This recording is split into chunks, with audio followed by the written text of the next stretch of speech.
¿Qué tal, mis hermanos? Feliz sábado para cada uno de ustedes. Que el Señor los bendiga junto a sus familias, que podamos pasar un día santo tomados de su mano en alabanza y en agradecimiento a nuestro Creador. Y bienvenidos a una vez más a Tiempo de Reunión, otro sábado más que comenzamos juntos estudiando la palabra de Dios. Estamos en lo que es el cuarto trimestre de este año, ¿sí? La cuarta lección titulada La vida de Cristo, parte 4, donde estamos justamente en la lección número 4. Ya en los primeros sábados hemos explicado cómo descargar las lecciones. No vamos ahora a ahondar en eso, pero sí recordar que en la página web de Tiempo de Reunión, en la sección de literatura, ustedes pueden descargar el folleto, ya sea para usarlo de forma online, o mejor dicho, de forma digital, o también lo pueden descargar en sus formas para poder imprimir. Lo importante es que lo puedan tener, que en la semana nos tomemos ese tiempo para reflexionar y ya venir acá para compartir juntos, ¿no es cierto? Esa es la idea, y los animo a que podamos tomar esa costumbre, ¿no es cierto?, de estudiar lo que son los temas de esta lección durante toda la semana. Hoy estoy nuevamente acompañado por mis amigos, mis hermanos, por Daniel, por Jonathan, por Carlos también, así que no quiero robar demasiado tiempo porque tengo muchas ganas de poder escucharlos a ellos, y en el medio voy a ir dejando algún que otro comentario también. No podemos empezar sin buscar la dirección de nuestro Padre, así que los invito a que puedan acompañarme en reverencia a hacer una oración para buscar la bendición de Dios.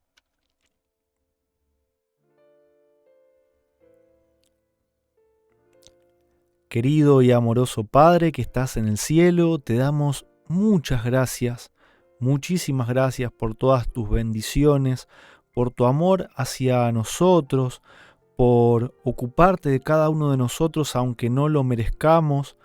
Gracias también, Padre, por el sacrificio de tu Hijo, porque si estamos acá reunidos y buscamos tener tu palabra es porque tenemos esa bendita esperanza, Padre, de poder ser limpiados y poder ser aceptados para vivir contigo por la eternidad. Te rogamos la sabiduría y el discernimiento necesario para poder entender todo lo que nos has dejado en tu palabra, que podamos aprender de la vida de Jesús, de cada uno de sus pasos, de sus palabras, de sus pensamientos. Ayúdanos a tener la vida de Jesús literalmente en nosotros. Te pedimos todo esto, también una bendición sobre cada uno de los oyentes, sin merecerlo, Padre, solamente dándote gracias en el nombre de Jesús. Amén.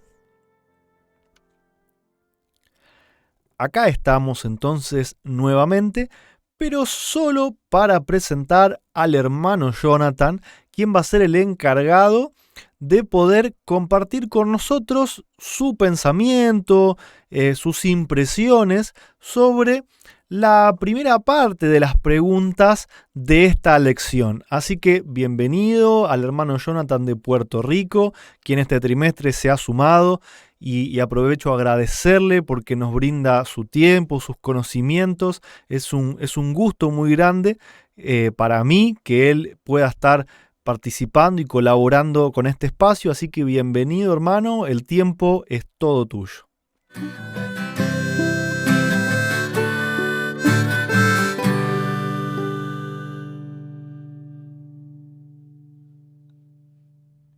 Feliz sábado, hermanos. Un placer estar nuevamente con ustedes, ahora discutiendo nuestra cuarta lección que se titula Jesús reprende a los judíos. A mí, en esta ocasión, me corresponde pues discutir la porción que cubre desde el versículo 31 de Juan capítulo 8 hasta el versículo 45. Así que lo vamos a estar discutiendo de poco a poco para beneficio de todos nosotros, ¿verdad? Un beneficio espiritual grandísimo. Vimos cómo en la lección pasada Jesús estaba teniendo esta conversación con aquellos líderes religiosos que profesaban ser seguidores de Dios, pero evidentemente Cristo estaba tratando de alcanzarlos en la condición en la que estaban y todavía la conversación continúa.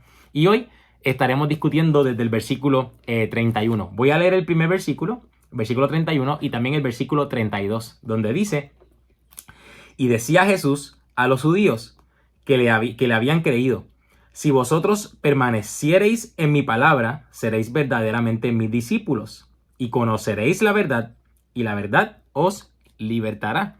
Y esto es interesante porque en este primer versículo, el versículo 31, Cristo está diciendo que para poder ser verdaderamente sus discípulos, ¿verdad? Y podríamos hasta establecer la condición, ¿no? Para ser verdaderamente sus discípulos, tenemos que permanecer en su palabra. Pero me llama la atención porque la Biblia le pone nombre, ¿no? A la palabra, a esta palabra. Y Cristo incluso se presenta como la palabra de Dios. Juan capítulo 1, verso 1 dice: en el principio era el verbo o la palabra, y la palabra era con el Dios y la palabra era Dios. Cristo siendo esta palabra.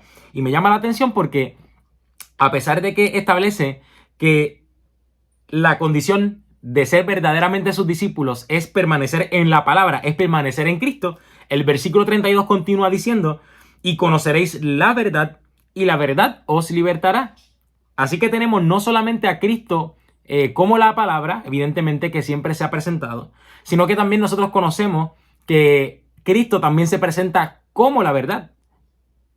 Yo soy el camino, yo soy la verdad, yo soy la vida. Nadie va al Padre si no es por mí. Cristo se presenta siempre como la verdad de Dios, la verdad que nos acerca a Dios, la palabra de Dios. Y en este caso establece que conoceréis la verdad y la verdad os libertará. Y tengo que hacer un paréntesis y citar a nuestro compañero Manuel la semana pasada.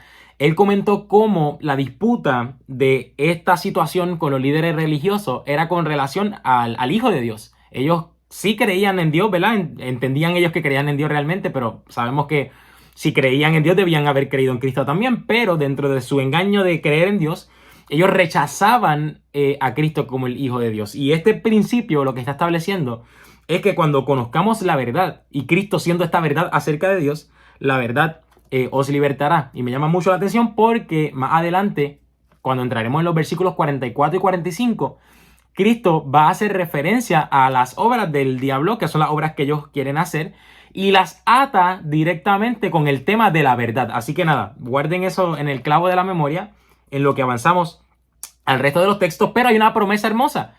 Cuando conozcamos la verdad, esta verdad nos ha de libertad. Así que es una promesa hermosa y debemos constantemente buscar conocer esta verdad. Cada vez conocer más a Cristo, que es la verdad acerca de Dios, para nosotros poder recibir la libertad que tanto hemos anhelado. Pero mira cómo responden los fariseos en el verso 33.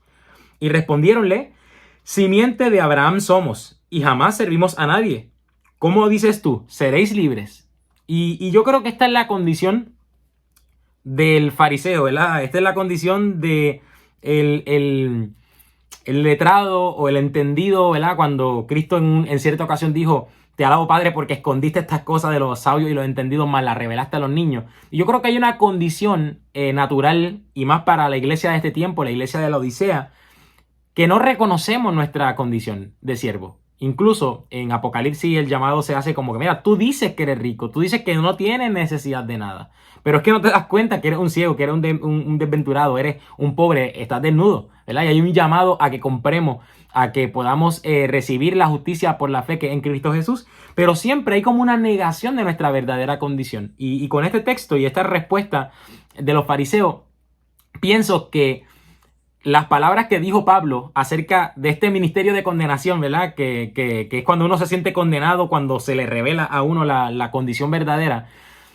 Esto es un ministerio glorioso. Es necesario que nosotros podamos reconocer que somos siervos. Es necesario que nosotros podamos reconocer que estamos ciegos, que estamos pobres, que estamos desnudos. Es una bendición saber esto, porque de esta forma podremos acudir al médico que puede darnos sanidad. Podemos acudir a la verdad que nos libertará. Pero si no sabemos que somos siervos, si no reconocemos que somos siervos, ¿cómo nos acercaremos a la verdad que os libertará? Así que de alguna forma u otra, el trabajo que tiene Cristo en este momento es cómo le hago entender a estos hijos míos, a estos fariseos, que puedan comprender, ¿no? Que ellos son siervos, de modo que puedan anhelar la libertad que solamente se encuentra en la verdad. Y el versículo 34 continúa diciendo, Jesús les respondió, de cierto os digo que todo aquel que hace pecado es siervo del pecado. Y esto me recuerda también las palabras de Pablo en Romanos capítulo 7, donde él establecía lo que quiero hacer, no hago, y lo que no quiero hacer, eso hago. La condición de libre es aquella en la cual tú haces lo que verdaderamente quieres hacer. Y muchas veces, consciente o inconscientemente, o más bien todo el tiempo, inconsciente o conscientemente, nosotros anhelamos vivir conforme a la palabra de Dios. Y digo consciente o inconscientemente porque quizás nosotros que estamos procurando buscar el reino de Dios y estudiando su palabra y estamos reunidos acá buscando, quizás hay otra parte del mundo que ignora a Dios. Sin embargo, Cristo es el deseado de toda la gente, aunque ellos no estén conscientes de eso. Y desde este principio, siendo la libertad lo que todo hombre anhela, siendo Cristo lo que todo el mundo desea consciente o inconscientemente, siendo guardadores de la palabra lo que todo el mundo desea, cuando nosotros servimos al pecado que es contraria a la ley, contrario a la palabra de Dios, lo que estamos haciendo es que somos siervos del pecado. No estamos siendo libres, no estamos logrando lo que todo el mundo anhela, que es la verdadera libertad, la verdadera felicidad, que solamente se encuentra en Dios, evidentemente. Pero cuando nosotros somos siervos del pecado, estamos ajenos a esa libertad, estamos ajenos a esa bendición que presenta la palabra. Así que, si tú quieres hacer lo que establece la palabra de Dios, pero en la práctica todavía se manifiesta pecado, evidentemente somos siervos y no libres, porque el libre haría lo que quiera hacer, y en este caso lo que dice la palabra de Dios. Y el versículo 35, mira lo que dice: y el siervo no queda en casa para siempre, el hijo sí queda en casa para siempre. Y me llama la atención, quiero leer rapidito la nota que se hace referencia en la nota número 1 de nuestra lección. Dice: los propósitos eternos se cumplirán, aunque la maldición del pecado descansan ahora sobre la tierra y sus habitantes. Es un hecho inmutable en el propósito de Dios que el pecado es solo una intrusión temporal y será eliminado. Es cosa del tiempo y no de la eternidad. Por lo tanto, los siervos del pecado no permanecen para siempre. Aquí está la ley divina de la supervivencia del más apto. Pero lo que me llamó la atención es que la realidad es que el pecado no va a durar para siempre. Y el que es siervo del pecado lamentablemente tampoco durará para siempre. Si nos aferramos al pecado, con el pecado seremos destruidos. Sin embargo, si en lugar de aferrarnos al pecado, lo entregamos totalmente, reconocemos nuestra posición de siervo y entregamos los pecados, y entonces permitimos que Cristo nos complete con su justicia, evidentemente ahora sí estaremos aptos para recibir la vida eterna que Él siempre ha querido darnos, ¿verdad? Porque de alguna forma u otra Él quiere eliminar ese intruso, Él quiere eliminar ese pecado que nos limita, podríamos decir, en tiempo por querer aferrarnos a Él para poder darnos esa vida eterna. Verso 36 dice: así que si el Hijo os libertare, seréis verdaderamente libres. Y a mí me parece que este versículo confirma lo que acabamos de establecer con relación al versículo 32, que decía: y conoceréis la verdad, y la verdad os libertará. Versículo 36, si el Hijo os libertare, seréis verdaderamente libres. Es Cristo la verdad, es el Hijo la verdad, es el Hijo aquello que nos puede dar verdadera libertad.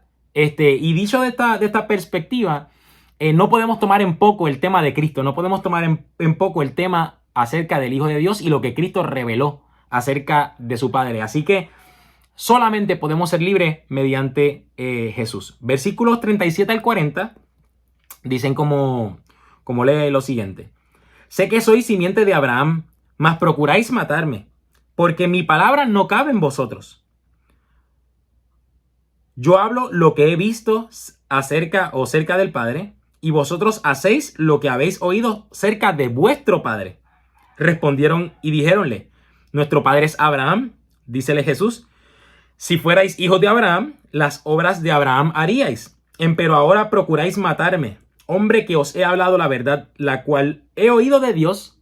¿No hizo esto Abraham? ¿Sabe? ¿O no hizo esto Abraham?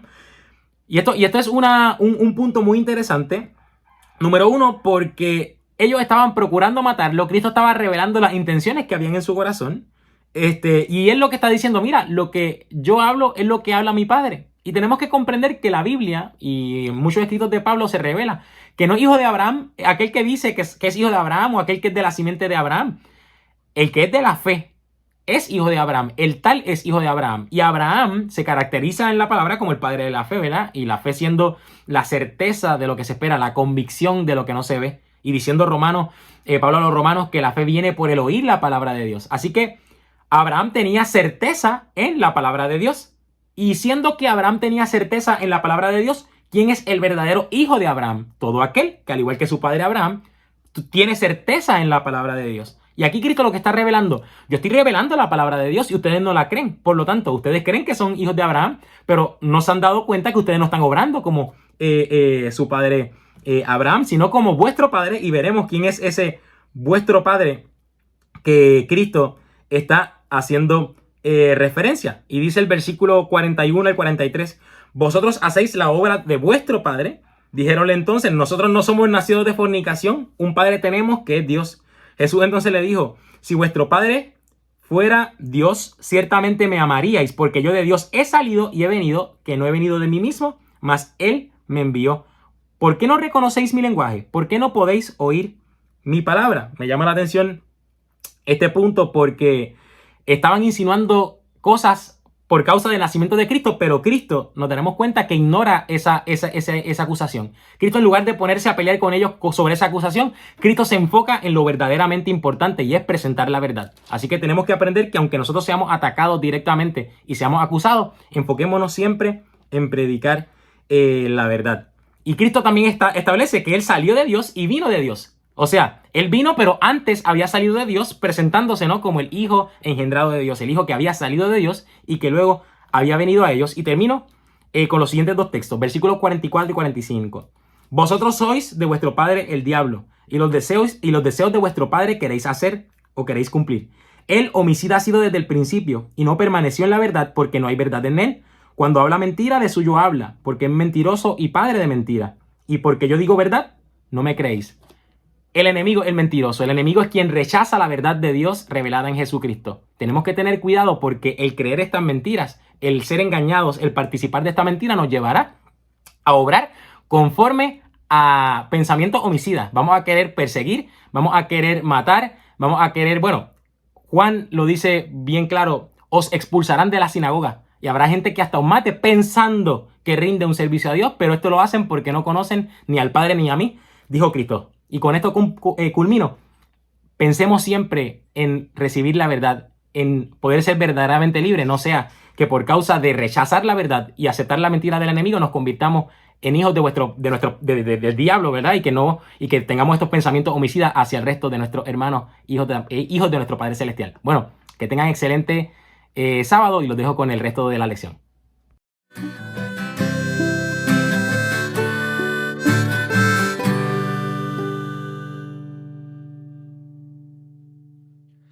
Muchas gracias, Jonathan. Y no puedo dejar de notar y mencionar que todo el gran conflicto tiene que ver con Cristo.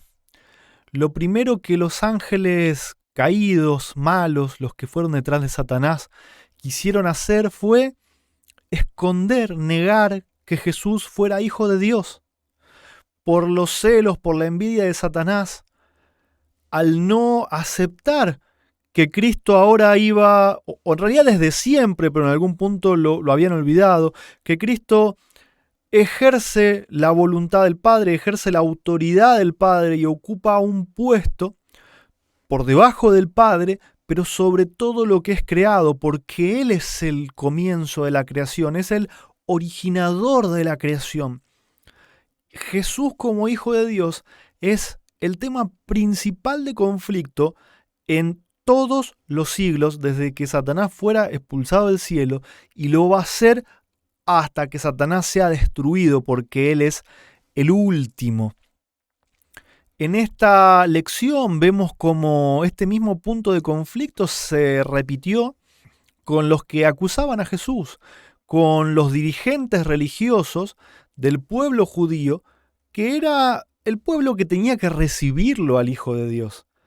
A este pueblo se le había dado símbolos durante cientos de años para que reconocieran a Cristo. Incluso ellos decían, somos hijos de Abraham, hijos de Abraham. El mismo Abraham, cuando obedece la orden de Dios para ir a sacrificar a su único hijo, el mismo Abraham pudo ver al futuro cómo el Hijo de Dios iba a ser muerto por los pecados del mundo. Vio en su situación un símbolo de lo que iba a suceder, pero los que se llamaban hijos no se dieron por enterado.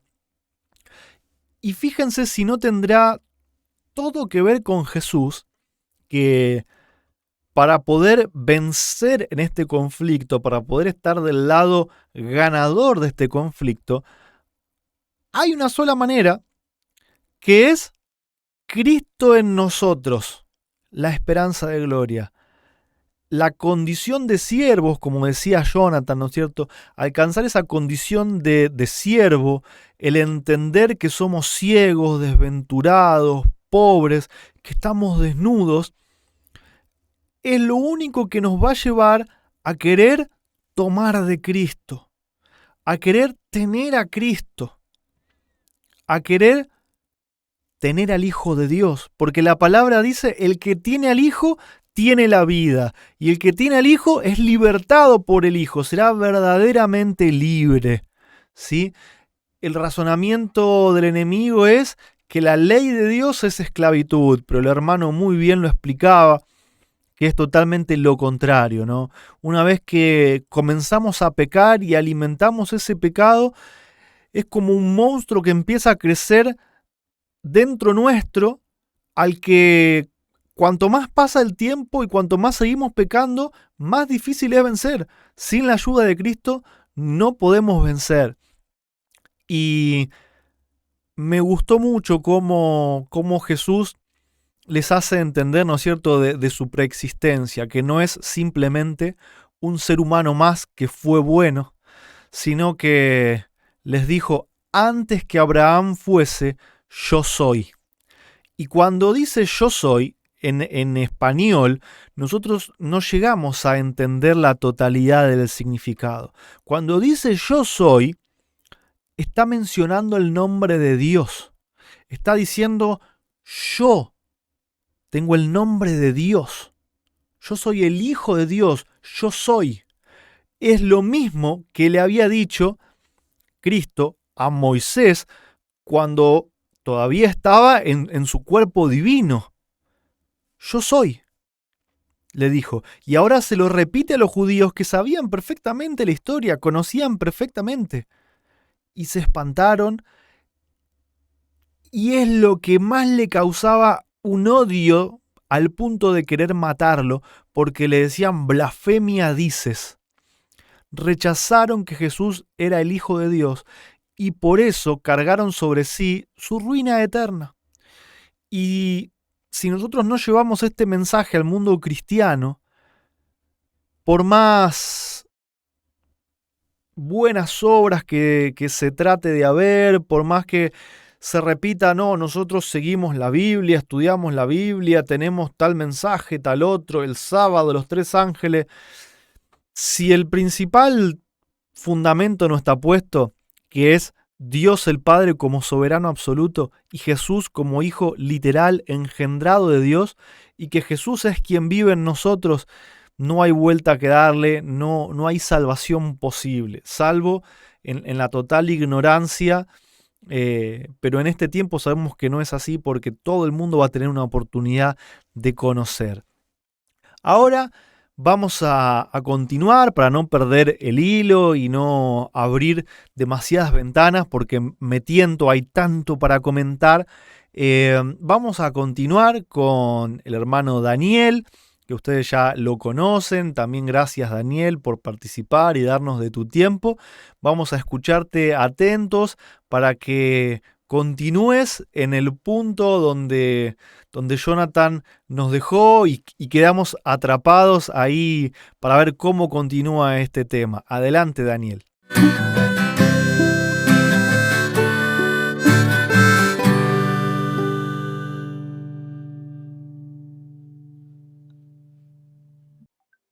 Seguimos entonces leyendo los versículos correspondientes a Juan capítulo 8, que es el que venimos estudiando esta semana, y los relacionados con la pregunta número 10, Son los versículos 46 y 47 que dicen así: ¿Quién de vosotros me redarguye de pecado?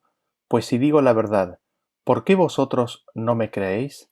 El que es de Dios, las palabras de Dios oye. Por esto no las oís vosotros, porque no sois de Dios. La pregunta número 10 nos dice con qué argumento les mostró su verdadera condición. Jesús les mostró su verdadera condición básicamente con dos argumentos. El primero es de que nadie lo podía a él redarguir de pecado, es decir, nadie le podía decir a él que estaba en pecado o de que había cometido pecado. El segundo argumento mediante el cual él les mostró su verdadera condición es el hecho de que él les estaba hablando con la verdad y nadie le podía refutar de que él les hablaba con la verdad. Y no solamente eso, sino de que el hecho de que ellos no le estaban escuchando y no estaban guardando su palabra se constituía en sí mismo una declaración de la condición en la cual ellos estaban. Porque él les hablaba la verdad. ¿Por qué no podían guardar sus palabras? Y aquí nosotros encontramos los principios del pacto nuevo. El pacto nuevo es oye y vivirás, oye y guarda, atesora la palabra. Entonces vendrás a ser pueblo santo, gente santa. Así fue como fue delineado el pacto nuevo en Éxodo capítulo 19. Y Jesús es aquel profeta semejante a Moisés que Dios prometió al pueblo de Israel que habría de levantar. Este es el profeta que ellos tenían que escuchar y oír sus palabras, escuchar sus palabras y atesorarlas. Él es el pastor, Él es la palabra de Dios, Él es el que da la palabra de Dios. Y lo interesante de todo esto es que nos dice que el que es de Dios oye las palabras de Dios. El que no las oye no es de Dios. Así vemos que la pertenencia a Dios viene por tener las palabras de Cristo, vienen por tener a Cristo en nuestro corazón. Y seguimos leyendo en el versículo 48 en adelante que dice: Respondieron entonces los judíos y le dijeron: ¿No decimos bien nosotros que tú eres samaritano y que tienes demonio? Respondió Jesús: Yo no tengo demonio, antes honro a mi Padre y vosotros me deshonráis. Pero yo no busco mi gloria, hay quien la busca y juzga. La pregunta número 11 nos dice así, ¿no? ¿Cuál fue su respuesta? ¿Cómo respondió Jesús? La respuesta de los judíos fue de que acusaron a Jesús de ser samaritano y pecador, de que estaba endemoniado. Sin embargo, Jesús niega eso. Jesús dice: Yo no tengo demonio. Jesús les dice: Yo honro a mi Padre, en mi conducta honro a mi Padre. Y nos podríamos preguntar, ¿cómo es que él honra a su Padre? Y lo hizo lo hacía como recién lo describió, ¿no es cierto? Con una vida sin pecado y hablando la verdad. Ahora, lo interesante es que en este versículo se nos plantea lo siguiente: el ser humano, ¿a quién tiene que honrar? Fíjense que Jesús les dice a ellos, ¿no? Yo honro a mi Padre y vosotros me deshonráis. El hombre tiene que honrar al Hijo. En Juan 5:23 nos dice: para que todos honren al Hijo como honran al Padre. El que no honra al Hijo, no honra al Padre que se le envió. ¿Cómo se honra al Hijo? Se lo honra atesorando su palabra, recibiendo su palabra, no pecando, hablando verdad. Así vemos nuevamente los principios del pacto eterno nuevamente manifestados en esta respuesta. Y seguimos leyendo en el versículo 51 en adelante, que dice: de cierto os digo que el que guarda mi palabra nunca verá muerte. Entonces los judíos le dijeron: ahora conocemos que tienes demonio. Abraham murió y los profetas, y tú dices: el que guarda mi palabra nunca sufrirá muerte. ¿Eres tú acaso mayor que nuestro padre Abraham, el cual murió? Y los profetas murieron. ¿Quién te haces a ti mismo? Qué difícil que la tiene Jesús, ¿no es cierto?, con la resistencia tan dura por parte de los judíos. Noten ustedes que él dice que el que guarda, el que recibe su palabra, el que la atesora, nunca verá muerte. Y uno podría decir, bueno, Lázaro murió, ¿no es cierto? Sin embargo, Jesús dijo: Lázaro duerme, ¿no? El que guarda, el que atesora la palabra de Dios, es decir, a Cristo, este nunca verá muerte, es decir, duerme. Y nuevamente tenemos los conceptos del pacto, ¿no? De atesorar, de recibir las palabras de Jesús, de tener a Jesús atesorado y guardado en nuestra vida. ¿Y cómo es esto posible? Si nosotros en nuestra vida recibimos la palabra de Cristo, si recibimos a Cristo y lo atesoramos en nuestro corazón, cuando estemos durmiendo, todos aquellos que tengamos o todos aquellos que tengan la palabra de Cristo atesorada en su corazón, pero que estén durmiendo, oirán la voz del pastor cuando éste venga. Cuando el pastor diga, levantaos del polvo, ellos oirán la voz del pastor y, así como en su vida la guardaron y la atesoraron, así también en ese momento. Y en ese momento la palabra les dirá, levantaos del polvo, y ellos se levantarán a nueva vida. Ellos que conocen esa voz y que la han atesorado serán resucitados. Sin embargo, aquellos que le expulsaron de su vida, aquellos que resistieron esa voz, aquellos que no atesoraron su palabra y su voz, no escucharán la voz de Jesús.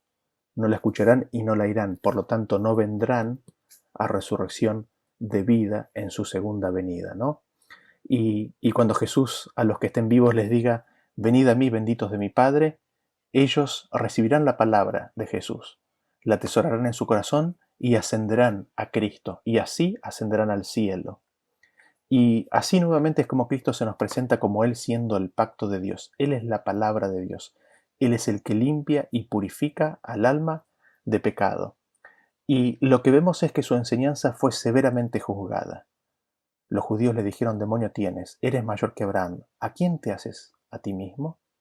Qué difícil, ¿no? Jesús siendo hijo de Dios, encarnándose y siendo condenado porque no se comprendía su identidad, no se conocía, se elegía desconocer su misión y su identidad.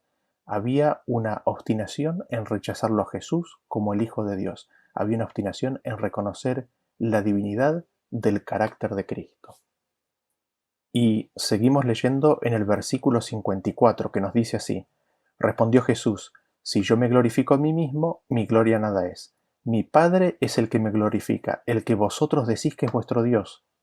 Pero vosotros no le conocéis, mas yo le conozco, y si dijere que no le conozco, sería mentiroso como vosotros. Pero le conozco y guardo su palabra. Abraham vuestro padre se gozó de que había de ver mi día, y lo vio y se gozó. Hay varias cosas aquí que podríamos destacar, ¿no? Y quizás una de esas es que así como Jesús guardó y atesoró la palabra de su Padre, así nosotros tenemos que recibir, oír, guardar y atesorar la palabra de Cristo. Sin embargo, vamos a la pregunta número 13, que dice así, al responder, ¿qué relación dijo Jesús que tenía Abraham con él? La relación es de que Abraham miraba el día de Jesús.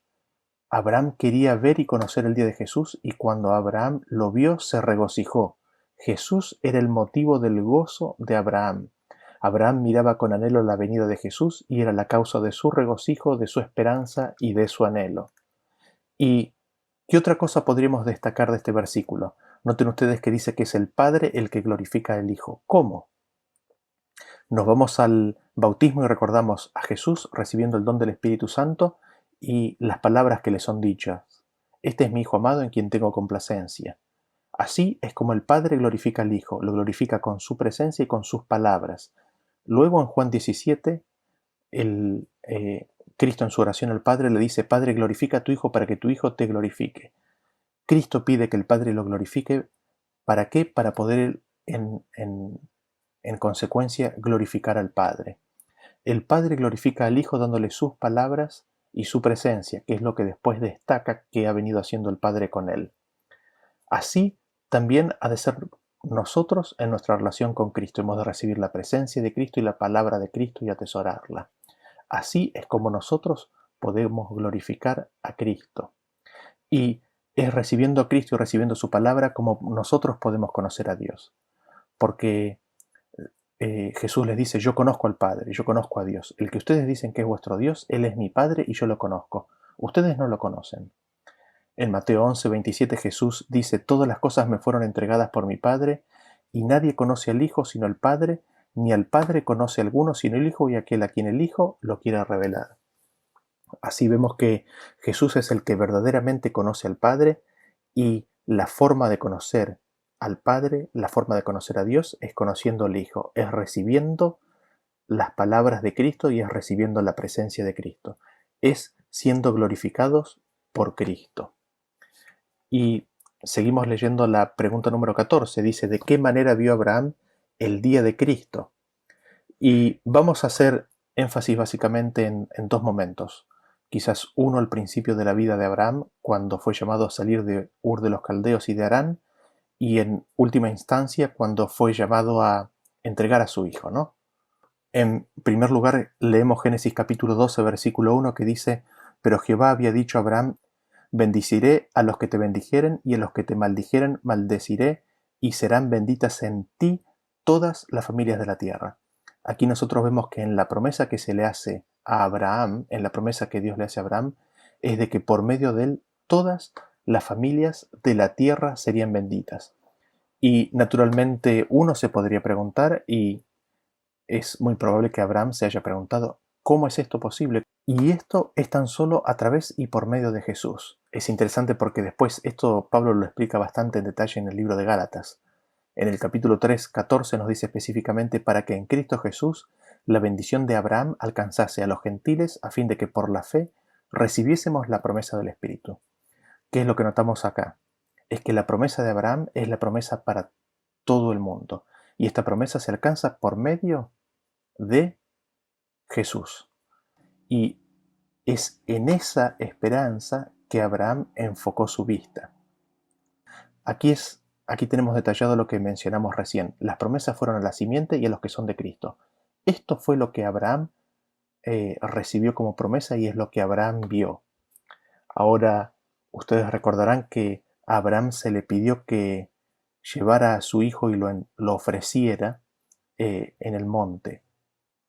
Y Dios proveyó un carnero, y ahí Abraham aprendió de que Dios proveería para la reconciliación y la expiación del hombre. Es Dios el que se provee de un sacrificio para que el hombre pueda ser reconciliado. No es el hombre el que tiene que hacer un sacrificio, sino que es Dios el que da, el que hace el sacrificio por medio de su Hijo, para que el hombre pueda ser reconciliado, para que haya expiación. Y eso lo aprendió en esa historia Abraham, y luego se le hace la siguiente promesa en Génesis capítulo 22, 17. De cierto te bendeciré y multiplicaré tu descendencia como las estrellas del cielo y como la arena que está a la orilla del mar, y tu descendencia, tu simiente, poseerá las puertas de sus enemigos. En tu simiente serán benditas todas las naciones de la tierra por cuanto obedeciste a mi voz. El poseer las puertas de los enemigos es el triunfo sobre el pecado. Así lo define el padre de Juan el Bautista cuando fue inspirado por el Espíritu Santo y hizo una oración luego del nacimiento del Bautista. Esa es la promesa que se le hace a la simiente y a todos los descendientes de la simiente, a la simiente y a todos los que son de Cristo. Así es como Abraham pudo contemplar el día de Cristo y lo vio. Al principio de su vida, cuando fue llamado de Harán, a que salga de Harán, al principio de su vida registrada, ¿no es cierto?, en las Escrituras, y después cerca del final de su vida, cuando entregó y dio a su hijo, ¿no? Y seguimos leyendo en el versículo 57 que dice así: Entonces le dijeron los judíos, aún no tiene 50 años, ¿y has visto a Abraham? Jesús les dijo, de cierto os digo, antes que Abraham fuese, yo soy. La pregunta número 15 nos dice, ¿qué réplica ciega hicieron los judíos? ¿Cuál fue la respuesta de Jesús? La respuesta ciega fue, ¿no tienes 50 años y has visto a Abraham? Esa es la respuesta ciega que hacen los judíos. Y Jesús les dice, antes de Abraham yo soy. Y ustedes se pueden imaginar el impacto de esa declaración. Jesús se identifica con el yo soy del Antiguo Testamento. Jesús no puede negar quién es. Jesús no vino de incógnito. Jesús no puede negar quién es él en realidad. Jesús no puede negar el carácter de su divinidad. Y saltamos a la pregunta 16 que nos dice, menciona pasajes bíblicos que prueben la preexistencia de Cristo. Juan capítulo 17. En el versículo 5 dice, ahora pues, Padre, glorifícame tú al lado tuyo con aquella gloria que tuve contigo antes que el mundo fuese. Cristo pide ser glorificado con la gloria que Él tenía antes de que el mundo existiese. Aquí Cristo nos declara y nos da a conocer su preexistencia. Seguimos leyendo en el versículo 59, dice, tomaron entonces piedras para arrojárselas, pero Jesús se escondió y salió del templo y atravesando por en medio de ellos se fue. La pregunta 17 nos dice, ¿qué resultado tuvo esta entrevista? Ellos endurecieron su corazón y lo quisieron apedrear. La piedra que estaba hecha a su corazón se la quisieron arrojar a él y lo querían matar. Leemos la siguiente pregunta, que es la número 18, dice, como en el caso de la descendencia abrahámica, ¿cuál es el verdadero principio de la sucesión apostólica? Y básicamente el principio es el que Jesús viene discutiendo en todo este capítulo con los judíos. No es por herencia, no es por pertenencia a ningún grupo en particular, sino que es por el don del Espíritu Santo. Es por el hecho de ser de Jesús. O, como empezamos con la pregunta número 10, es por el hecho de ser de Dios. ¿Cómo se es de Dios? Por oír la palabra de Cristo. El que guarda y atesora las palabras de Cristo, el que oye, recibe a Cristo y guarda y atesora sus palabras, es de Dios. Y ese es el principio que constituye y determina la pertenencia al pueblo de Dios. Así que espero que esta lección haya sido de bendición y que todos en nuestra vida podamos atesorar las palabras de Cristo y a Cristo mismo. Hasta luego.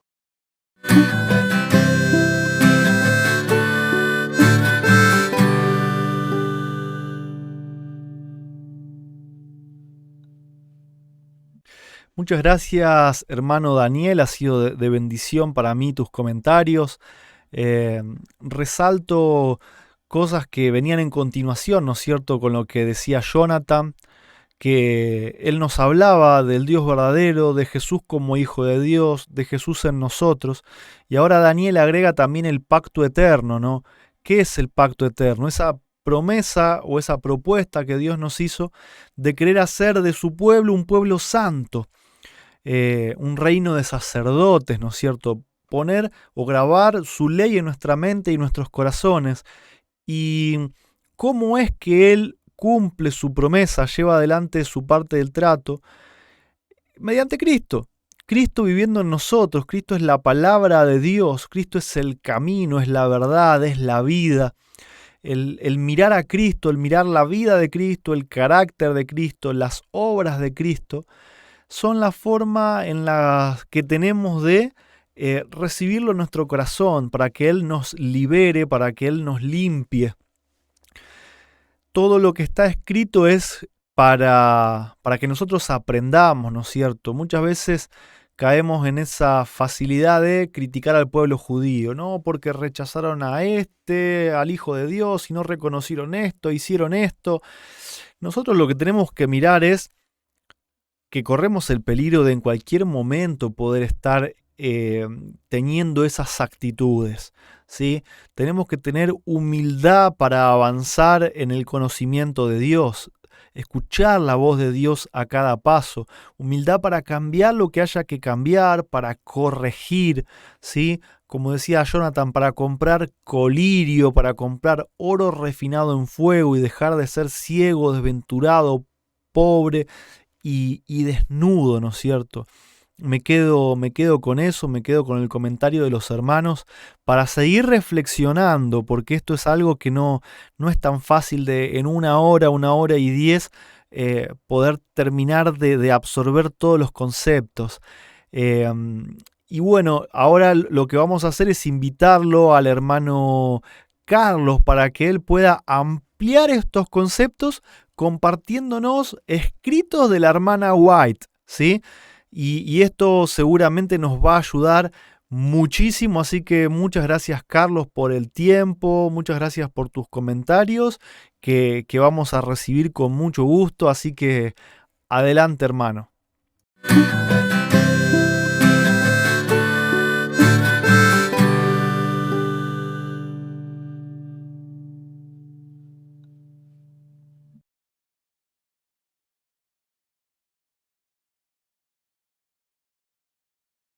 Bendiciones amigos, Dios les bendiga. Para mí un gozo y un placer poder compartir nuevamente con cada uno de ustedes.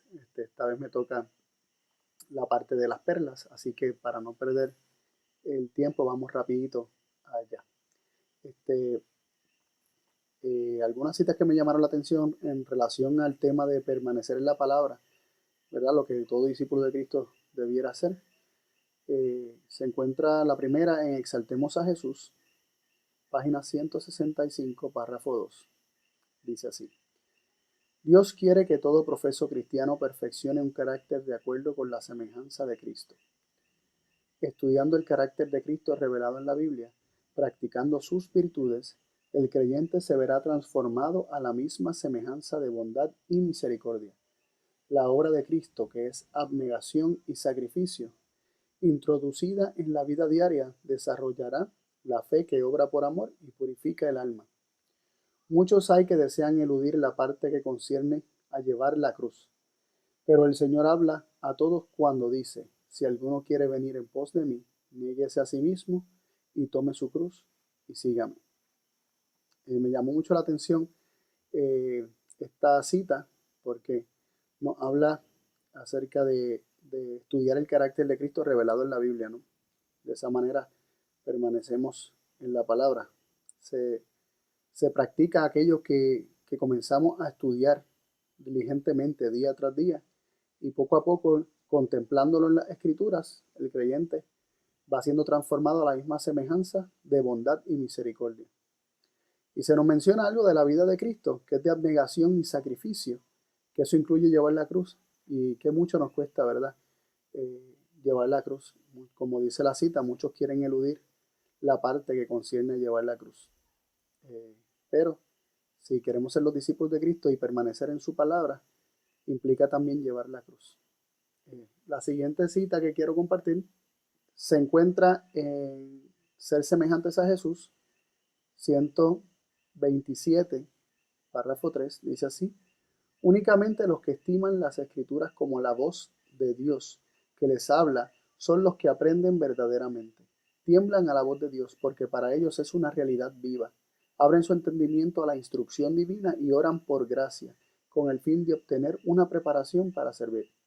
Cuando el buscador de la verdad tiene en su mano la antorcha divina, ve en su propia flaqueza la desesperanza de mirarse a sí mismo en busca de justicia. Ve que no hay en él nada que lo pueda recomendar a Dios. Ora para que el Espíritu Santo, el representante de Cristo, sea su guía constante y que lo conduzca a toda verdad. Repite la promesa: mas el Consolador, el Espíritu Santo, a quien el Padre enviará en mi nombre, Él os enseñará todas las cosas. Me llamó mucho la atención la parte principal o inicial, mejor dicho, de este párrafo. Dice: únicamente los que estiman las Escrituras como la voz de Dios que les habla son los que aprenden verdaderamente. Es decir, lo que Dios está hablando me lo está diciendo a mí. No se lo está diciendo a otros, porque a veces nos gusta pensar que el mensaje es para otro y no para mí. Solamente aquellos que estiman las Escrituras como la voz de Dios para ellos. Si yo estimo la voz de Dios, si yo estimo las Escrituras como la voz de Dios para mí, y tiemblo ante esa voz de Dios hablándome, y me aplico todo lo que Dios me diga, llegará a ser una realidad viva en mi vida, esa palabra. Y mi mente, dice, nuestro entendimiento se abrirá a la instrucción divina, y pediremos por gracia para que el Señor nos haga andar a la luz del entendimiento que hemos recibido por medio de la palabra. Y pediremos el Espíritu Santo, ¿verdad? La promesa del Espíritu Santo, que nos ha de guiar a toda verdad. Así que aquí no hay nada de autosuficiencia, todo lo contrario, no nos podemos recomendar a nosotros mismos. El que busca la verdad se da cuenta que en él no hay capacidades, que todo proviene de Dios y es revelado como un don de Dios. También otra cita en relación a lo que era la verdad libertando al hombre. Leemos el deseado de todas las gentes, el capítulo que tiene que ver con la lección de esta semana. En la página 431, párrafo 4, dice así: en la obra de la redención no hay compulsión, no se emplea ninguna fuerza exterior.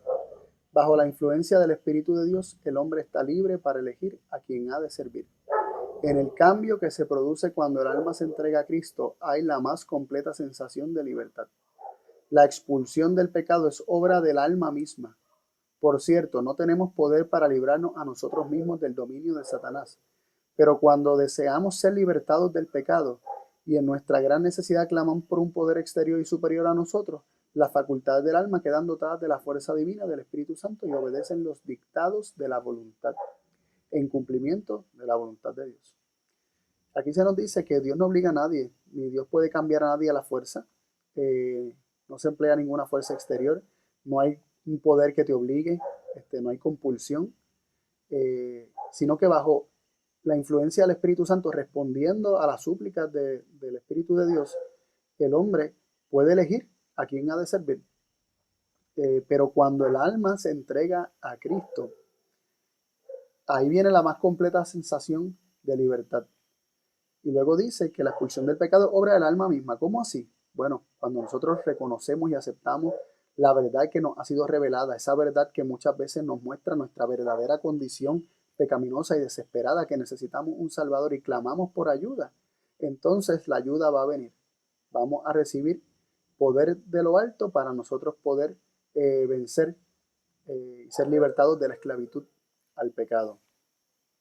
También en el mismo capítulo del deseo a todas las gentes, en la página 432, párrafo 1, dice así: la única condición bajo la cual es posible la libertad del hombre es que éste llegue a ser uno con Cristo.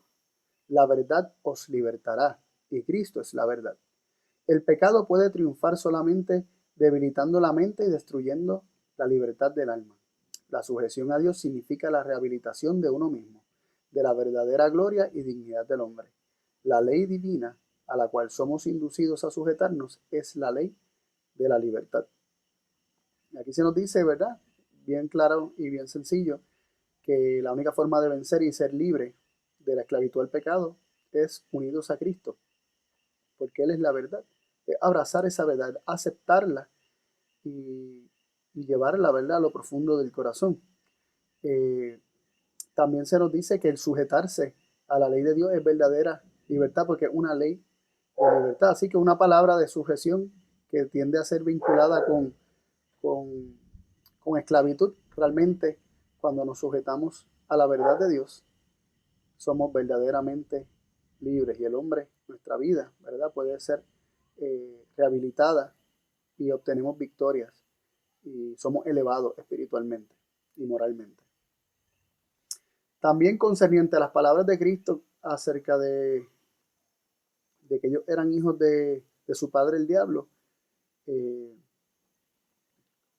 nos llama mucho la atención la cita que se encuentra en el deseado de toda la gente, página 433, párrafo 1, dice: sus obras testificaban el parentesco de ellos con el que era mentiroso y asesino.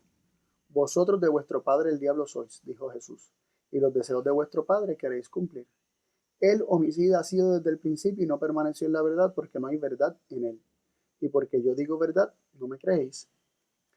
Porque Jesús hablaba la verdad y la decía con certidumbre, no fue recibido por los dirigentes judíos. Era la verdad lo que ofendía a estos hombres que se creían justos. La verdad exponía la falacia del error, condenaba sus enseñanzas y prácticas, y fue mal acogida. Ellos preferían cerrar los ojos a la verdad, antes que humillarse para confesar que habían estado en el error. No amaban la verdad, no la deseaban, aunque era la verdad. Me llamó mucho la atención, ¿verdad?, de esta cita, de este párrafo que acabo de leer, cómo el ser humano se siente ofendido naturalmente cuando la verdad es expuesta o la verdad es presentada, y esta verdad presentada expone la condición del corazón. Y nosotros tenemos dos opciones, ¿verdad? O aceptar que lo que la verdad está exponiendo es la verdad acerca de mí, y aceptarlo y pedir ayuda, como estuvimos hablando anteriormente, o yo puedo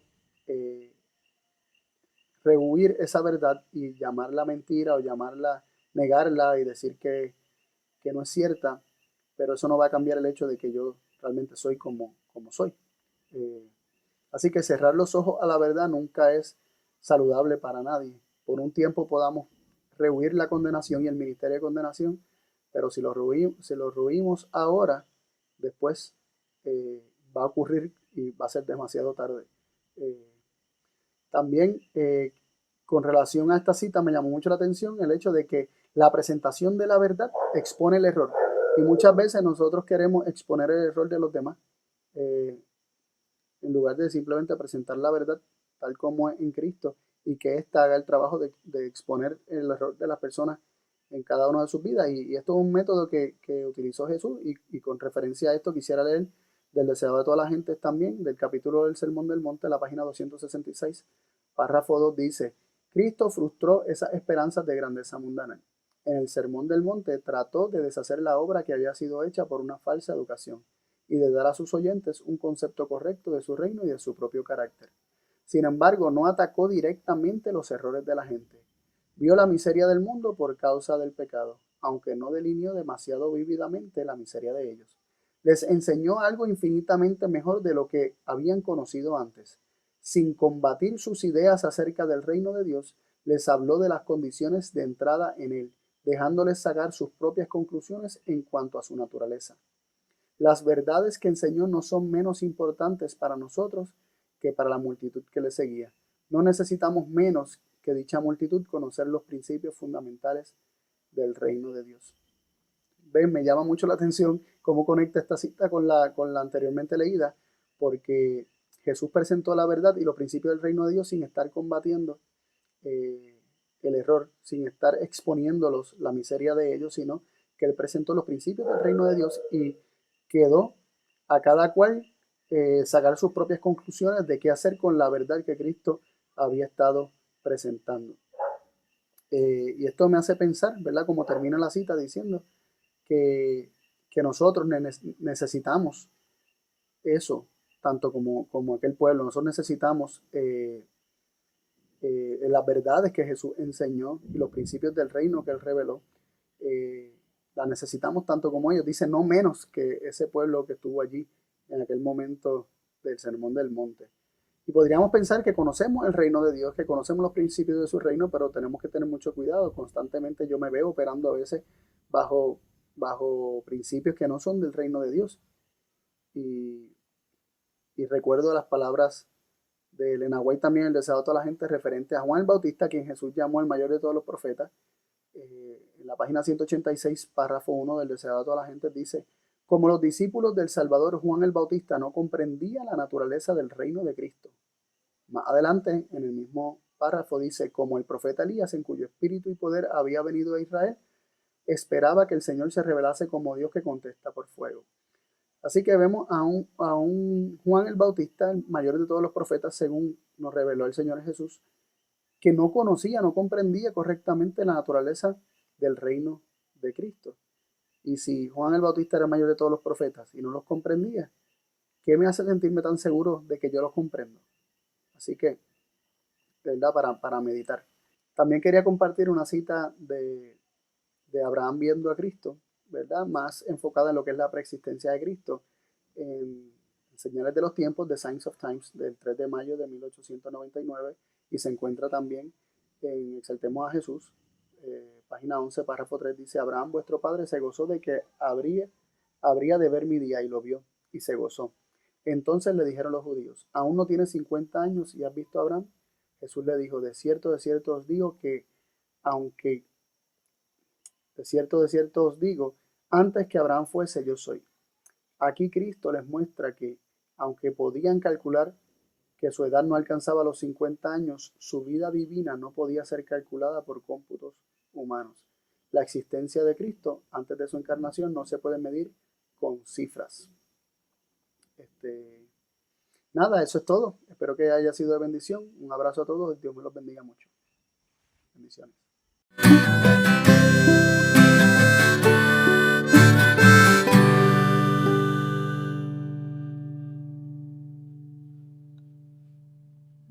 Muchas gracias, hermano Carlos, de corazón. La verdad que todas esas perlas escogidas han sido de una gran bendición. Espero que también lo sean para cada uno de ustedes. Me quedo con algún punto que rescato, ¿no es cierto? Cuando se presenta a nosotros algo diferente, una enseñanza diferente, ¿qué hacemos? ¿Sí? Si nosotros verificamos que eso está a la luz de las Escrituras, está basado en las Escrituras, ¿cuál de los dos caminos tomamos?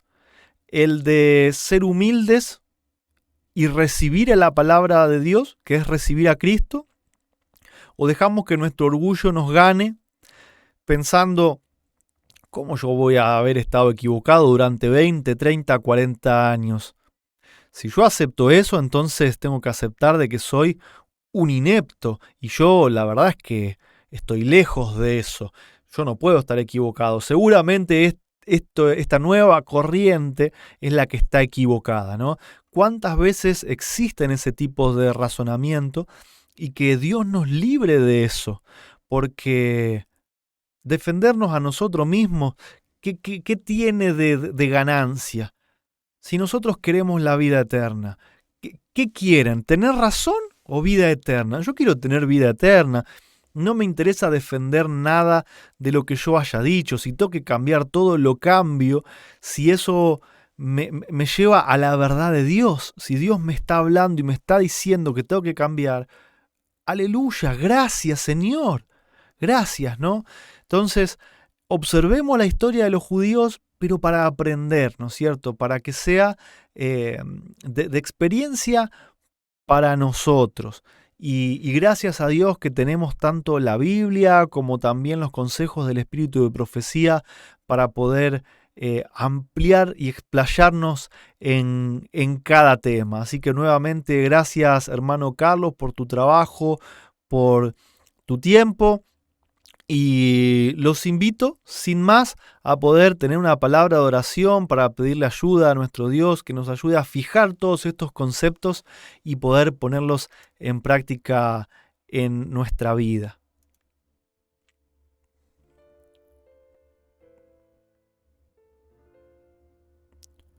Eterno y amoroso Padre Celestial, que estás en las alturas de los cielos, muchas, pero muchas gracias, Padre, por todo lo que nos das.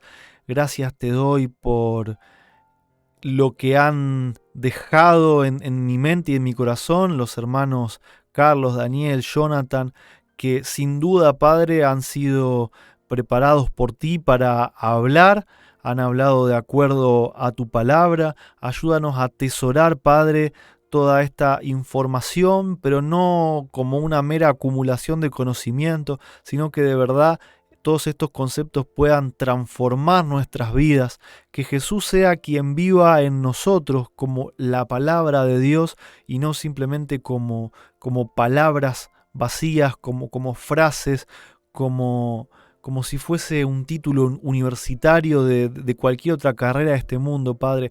Que esto pueda servir para tener una relación cercana, estrecha contigo, que Jesús pueda vivir adentro nuestro y que en nosotros puedas ver a tu Hijo amado. Ayúdanos también, Padre, a compartir estas verdades a los que aún no la tienen y hacerlo también de una forma guiada por ti, Padre, no a nuestra manera, no siendo anti, como también decía el hermano, ¿no es cierto?, anti esto, anti el otro, de vivir siempre exponiendo el error de los demás, cuando la verdad sobre ti, el único Dios verdadero, y la verdad de tu Hijo amado, también viviendo en nosotros, exponen por sí solas todas las demás falsedades. Gracias nuevamente por todo, Padre. Perdona nuestras faltas, nuestras equivocaciones. Te lo pedimos en el nombre de Jesús. Amén. Ahora sí llegó el momento de despedirnos. Hermanos, me gustaría poder quedarme comentando mucho más que ha quedado, pero los invito a seguir meditando en este sábado este tema que hemos hablado, y también que puedan participar de las transmisiones que hacen los demás hermanos. En este momento recuerdo siempre el canal del hermano Leandro, Verdad Presente, también con Arturo a través de Telegram. Sé que también hay alguna reunión virtual con el hermano Emanuel. Así que los invito mañana por la mañana a poder seguir compartiendo, seguir explayándonos en estas lecciones que hoy, en este momento, han sido de una gran bendición.